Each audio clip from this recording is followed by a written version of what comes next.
bimbingnya. Jadi ibu-ibu tidak disibukkan dengan membaca buku masing-masing ketika tawaf. Kalau mau baca buku silahkan baca buku doa-doa itu yang sudah dibagikan silahkan dibaca.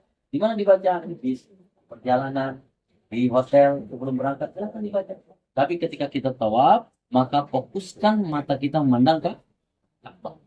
Fokuskan memandang Ka'bah. Kenapa? Ketika mata kita memandang Ka'bah, Allah kasih karunia 20 karunia.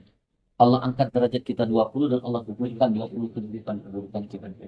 Bagi siapa? Bagi mata-mata yang memandang Ka'bah. Begitu juga pada saat tawaf. Allah kasih lagi nanti berapa? 60 derajat. Allah angkat 60 derajat. Allah kumpulkan 60 kedudukan dan Allah kasih 60 karunia. Sudah tawaf dan memandang Ka'bah dapat 80. Ya. 80 apa? 80 karunia, 80 kedudukan dikumpulkan dan 80 apa? Diangkat derajat kita oleh Allah Subhanahu wa taala. Setelah tawaf nanti kita salat sunnah setelah tawaf namanya. Dikasih lagi 40 sama Allah. Ya, jadi yang 40 karunia dikasih, diangkat derajat 40 derajat dan juga digugurkan 40 keburukan. Intinya kita memandang Ka'bah dan tawaf setelah tawaf kita sholat itu 120 derajat diangkat oleh Allah. Derajatnya diangkat oleh Allah berapa, Bu? 120. Digugurkan keburukan berapa? 120. Dan dikasih karunia berapa? 120 karunia. Itu luar biasa. Sudahlah pahala kita mulai algoritma itu bertambah, algoritma pahala bertambah. Kemudian derajat kita diangkat oleh Allah Subhanahu wa taala. Allah yang mengangkat derajat kita. Ya. Siapa yang mau mengangkat derajat kita? Kecuali Allah Subhanahu wa taala. Kita tahu saja diangkat derajat oleh Allah Subhanahu wa taala. Memandang Ka'bah diangkat derajat dan sholat juga setelah tawaf diangkat derajat. Nikmatnya kita berada di depan Ka'bah atau sekitar Ka'bah ataupun kita tawaf mengelilingi Ka'bah. Gitu ya.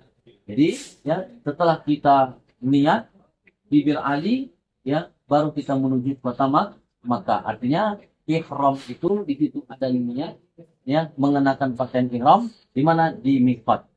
Intinya ihram itu apa? Ya niat di miqat sudah mengenakan pakaian ihram. Gitu atau sudah mengenakan pakaian ihram beserta niat di miqat. Itu sudah selesai satu rukun daripada rukun umrah sudah kita kerjakan. Nah barulah yang tadi anjuran-anjuran sunnah-sunnah itu ya menjadi larangan. Ya larangan ini bukan larangan syariat ya. Kalau syariat melarang sudah terus berlaku saja. Ketika dalam larangan-larangan itu dia tetap berlaku bahkan tekankan lagi. Seperti apa? Menguntak, mengumpat, menghardik, mencela, mencaci, menghina. Itu kan memang syariat yang melarang Bu ya. Ketika dia menjadi larangan ihram maka lebih lagi dilarang. Itu terkait gimana? Terkait semuanya di lisan. Lisan semuanya.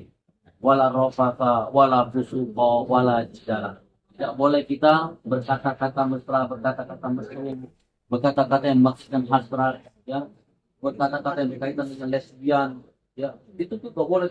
Kemudian tidak boleh mencela, mencaci, menghina. Kemudian wala jidala, tidak boleh berdebat, ya, beradu hantam dengan kata-kata saling empat, saling terlah, saling hina, gitu nggak boleh. Nah itu semuanya di lisan. Maka intinya umrah itu salah satu di antara penekanannya itu jaga lisan kita. Jangan sekate-kate lah, ya. Jangan seumbar kata. Maka kita harus jaga lisan kita. Karena